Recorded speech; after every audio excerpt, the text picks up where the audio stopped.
I always hesitate when I'm standing between you and dinner, so continue to eat, and I will be brief.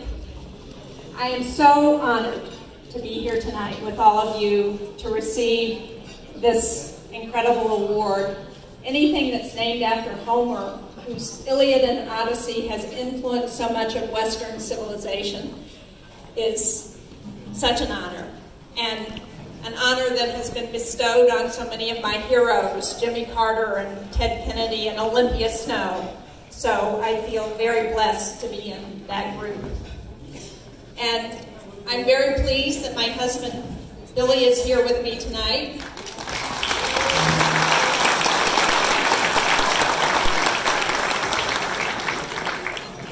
Billy is an Lebanese American who grew up with the Greek community in Dover, New Hampshire. So he's really excited because he thinks he's going to get to do some Greek dancing tonight, right?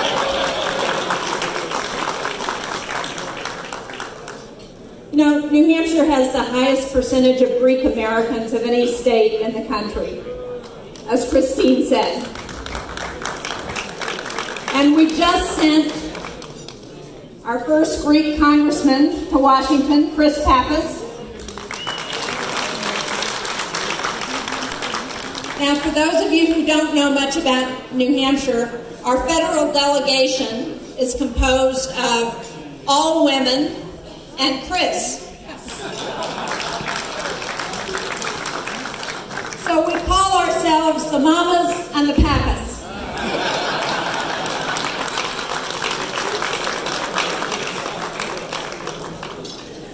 You know, I'm proud to serve on both the Senate Armed Services Committee and the Senate Foreign Relations Committee.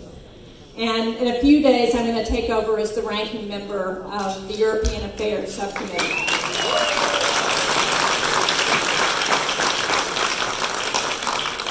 So I really care about what happens in Europe. And I am proud to say that on my first act as ranking member of that subcommittee is going to be to introduce a resolution supporting the strong, robust U.S.-Greece partnership.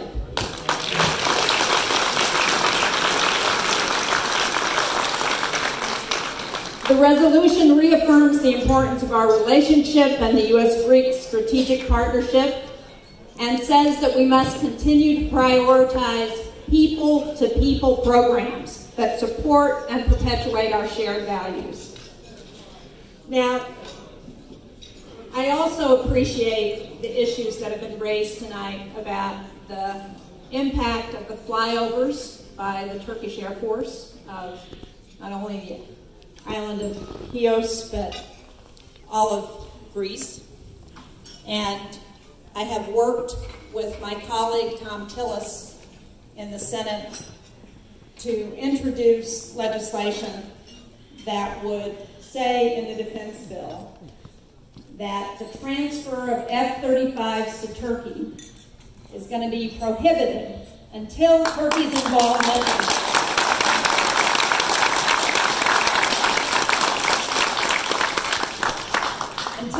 involvement in the F-35 program has been reevaluated by the Department of Defense.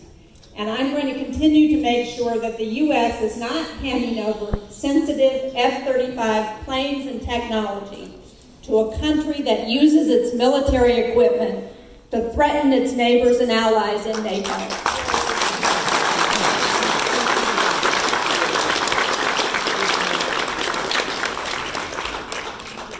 I especially appreciate the kind words from everyone in the Chios Foundation, from all of the officials who are here, from our friends who are here from Cyprus, from Greece.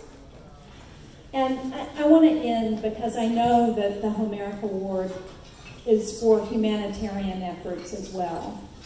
And I think someone made reference to my effort to support refugees and migrants. I had the opportunity to visit. I haven't ever visited the island of Chios, but I have visited the island of Lesbos and Greece in 2015 at the height of the migrant crisis. I saw firsthand the impact of that humanitarian crisis on Greece and on the island of Lesbos. We met with the Coast Guard and talked to them about the long hours they were working to try and make sure people were not getting killed in the Aegean Sea as they were trying to get to safety. You know, those refugees weren't fleeing to Turkey. They weren't fleeing to other countries. They were fleeing to Greece and to Europe because they wanted the democratic values that are represented by Greece and the rest of Europe. And I had a chance to sit down with a group of business people on the island of Lesbos who were really and are continuing to suffer business losses because of the migrant crisis. And I said to them, you know, what? You all are really losing business, and this must be really hard for you. And the leader of the group said to me, yes, it is, but these are human beings, and we have to do everything we can to try and make sure that we help them. And I thought that was just such a wonderful reflection of the Greek spirit. And I had a chance this fall, right before Thanksgiving, to be in Halifax for the Halifax Security Forum. And Cindy McCain, the wife of John McCain, awarded the first ever McCain Award for Leadership in Public Service to the island of Lesbos for the wonderful work that they have done on behalf of those refugees fleeing horrific circumstances of war and crisis. And there were two wonderful Sea Scouts, which is Greece's equivalent, as you know, of our Boy Scouts, who accepted that award and who talked about the commitment of the Sea Scouts in Greece to doing everything they could to help the people who were fleeing oppression.